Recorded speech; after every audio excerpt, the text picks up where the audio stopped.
आज के इस वीडियो में हम बात करेंगे कलिजन पे। कलिजन मतलब टकराना। अगर दो ऑब्जेक्ट्स, मान ले एक बॉडी ये इस डायरेक्शन में मूव कर रहा है और एक बॉडी ये इस डायरेक्शन में मूव कर रहा है और ये दोनों यहां पर आके कांटेक्ट में आ जाते हैं, तो यहां पर कांटेक्ट में आने के बाद मोस्ट प्रोबेबली ये दोनों फिर अपोजिट डायरेक्शन में मूव करने लगते हैं। ऐसे अब ये इस डायरेक्शन में जाने लगा और ये इस डायरेक्शन में जाने लगा। हो सकता है ये भी इसी डायरेक्शन में जाए, वो डिपेंड करेगा इन दोनों के स्टेट्स पे, मोमेंटम पे, मासेस पे, एटसेट्रा।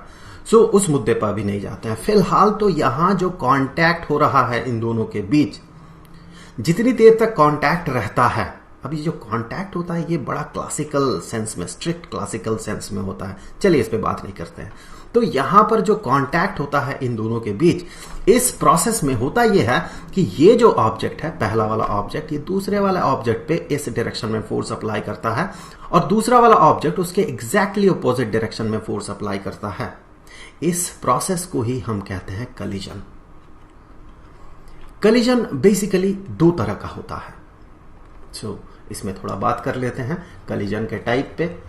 कलिजन अगर इसे हम डिस्टिंग्विश करते हैं तो बेसिकली कलिजन दो तरह का होता है। एक तो इलास्टिक कलिजन, कलिजन, और दूसरा होता है इन इलास्टिक कलिजन। दोनों में डिफरेंस क्या है देखिए। इलास्टिक कलिजन जब होता है, जब ये दो बॉडीज कोलाइड कर रहे हैं और वो अगर इलास्टिक कलिजन हो तो फिर ड्यूरिंग कलिजन ये इस तरह से अगर इधर जाए और ये इस तरह से इधर जाए और इन दोनों का यहां कलिजन अगर हो तो ड्यूरिंग कलिजन ये कोई भी एनर्जी लूज नहीं करता है। पूरा का पूरा एनर्जी कंजर्व्ड रह जाता है। तो यहां से हम कहेंगे जो एनर्जी का लॉस हो रहा है वो बिल्कुल नहीं होता है, जीरो एनर्जी लॉस होता है। कलिजन चाहे इलास्टिक हो या इन इलास्टिक हो, दोनों ही केसेस में मोमेंटम जो है वो कंजर्व्ड रहता है। कलिजन से पहले मोमेंटम जितना रहता है, कलिजन के बाद भी मोमेंटम उतना ही रहता है। तो हम यहां से कह सकते हैं इलास्टिक कलिजन के लिए मोमेंटम कंजर्व्ड रहता है। सो मोमेंटम ये कंजर्व्ड रहता है और एनर्जी का टोटल एनर्जी जो है वो भी कंजर्व्ड रहता है, basically kinetic energy. So kinetic energy भी कंजर्व्ड रहता है, कोई एनर्जी लॉस नहीं होता है। अब इन इलास्टिक कलिजन में क्या होता है, इसी तरह से ये टकराते हैं पर यहां बीच में यहां कुछ एनर्जी का लॉस होता है। यहां पर लॉस्ट एनर्जी जो होता है वो लूज कर जाता है ड्यूरिंग कलिजन इस प्रोसेस में। यहां मोमेंटम तो कंजर्व्ड रहता है लेकिन एनर्जी इस केस में कंजर्व्ड नहीं रहता है। हम यहां से कहेंगे energy not conserved in elastic collision में। मतलब क्या बना इसका, अगर मान ले ये u1 वेलोसिटी से मूव कर रहा है और ये u2 वेलोसिटी से मूव कर रहा है और कलिजन के बाद इसका वेलोसिटी हो जाता है v1 और इसका वेलोसिटी हो जाता है v2। सेम है u1 u2 और v1 और v2।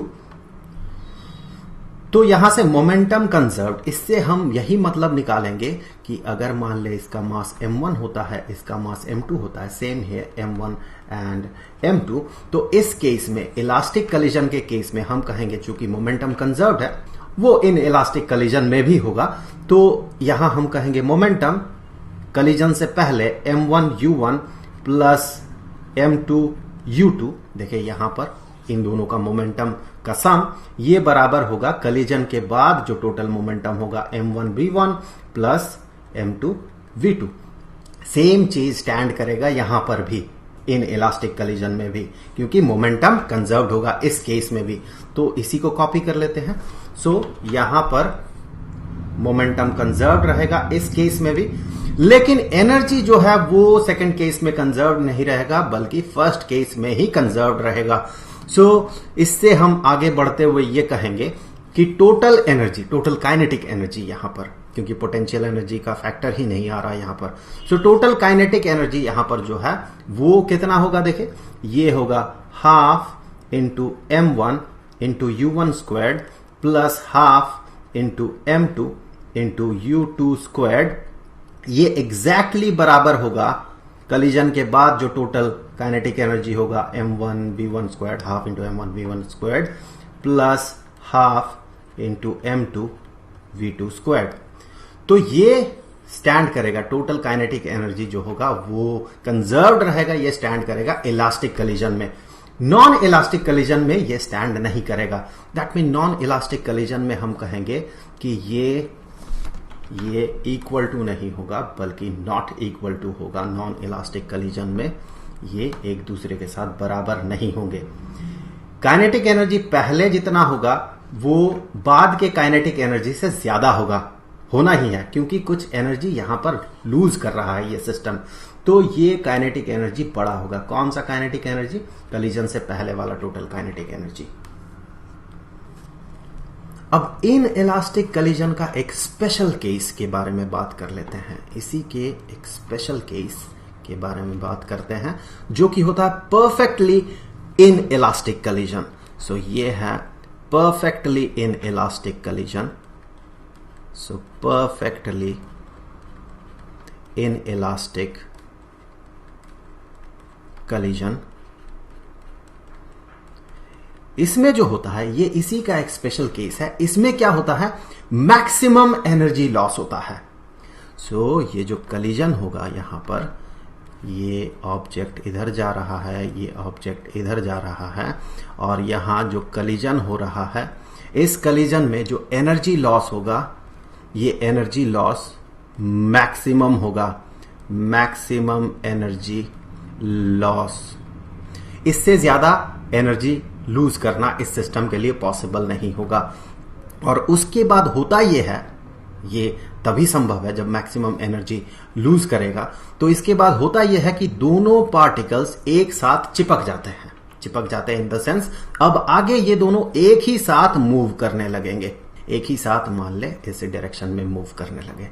सो इनिशियल वेलोसिटी इसका मान ले u1 है और इसका u2 है, और फाइनली ये दोनों v वेलोसिटी से मूव करने लगे।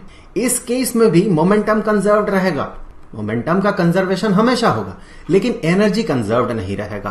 तो यहां भी according to conservation of momentum हम ये कह सकते हैं, अगर इसका मास m1 है, अगर इसका मास m2 है, तो फिर हम कहेंगे कि m1 u1 plus m2 u2 जो कि कलिजन से पहले टोटल मोमेंटम है, ये बराबर हो जाएगा m1 plus m2 into v के, क्योंकि दोनों तो एक साथ मूव कर रहा है, दोनों का एक साथ जो मास होगा m1 प्लस m2 होगा और दोनों का वेलोसिटी सेम होगा, v होगा। और मैं फिर से बता दूं, यहां पर मैक्सिमम एनर्जी लॉस होगा, मैक्सिमम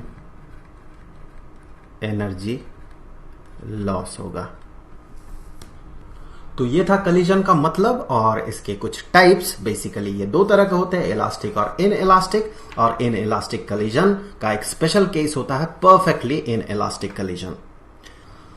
हाँ, यहां मैं आपको बता दूं कि मैक्रोस्कोपिक वर्ल्ड में आप परफेक्टली इलास्टिक कलिजन नहीं देख पाएंगे। कलिजन होगा, इलास्टिक कलिजन के बहुत करीब होगा, लेकिन ये पूरी तरह से इलास्टिक कलिजन नहीं होता है। कुछ ना कुछ एनर्जी लूज करेगा ही ड्यूरिंग कलिजन। दो बॉडीज के बीच जब कलिजन होगा तो उस एनर्जी लॉस को हम साउंड एनर्जी के तौर पे सुन सकते हैं, वो हीट एनर्जी के तौर पे वो रेडिएट कर सकता है, डिसिपेट कर सकता है, और भी बहुत सारे तरीके से ये डिसिपेट कर सकता है एनर्जी को। आगे की वीडियोस में हम ये बात करेंगे कि अगर हमें दो इनिशियल वेलोसिटीज पता हो, साथ ही साथ ये पता हो कि दो बॉडीज का मास कितना है, तो अगर वो इलास्टिक कलिजन हो तो फिर फाइनल वेलोसिटीज दोनों का कितना होगा, ये हम पता कर सकते हैं, क्योंकि हमारे पास दो इक्वेशंस हैं। सो दो इक्वेशंस से दो वेरिएबल्स का वैल्यू हम पता कर सकते हैं, ये हमें पता है कि हम ऐसा कर सकते हैं। और साथ ही साथ हम ये भी बात करेंगे कि अगर परफेक्टली इन इलास्टिक कलिजन हो और इनिशियल वेलोसिटीज हमें पता हो तो फाइनल वेलोसिटी कितना होगा। इसके लिए हमें दो इक्वेशंस की जरूरत नहीं होगी, इसके लिए हम सिर्फ एक ही इक्वेशन से इसे पता कर सकते हैं। क्योंकि यहां पर वेरिएबल एक है तो इसे पता करने के लिए हमें एक इक्वेशन का जरूरत होगा, बशर्ते हमारे पास हो u1 u2 that mean initial velocities और इन दो ऑब्जेक्ट्स के मासेस। और हम यह भी पता कर सकते हैं कि परफेक्टली इन इलास्टिक कलिजन अगर हो तो फिर जो एनर्जी लूज करेगा ये सिस्टम वो कितना होगा।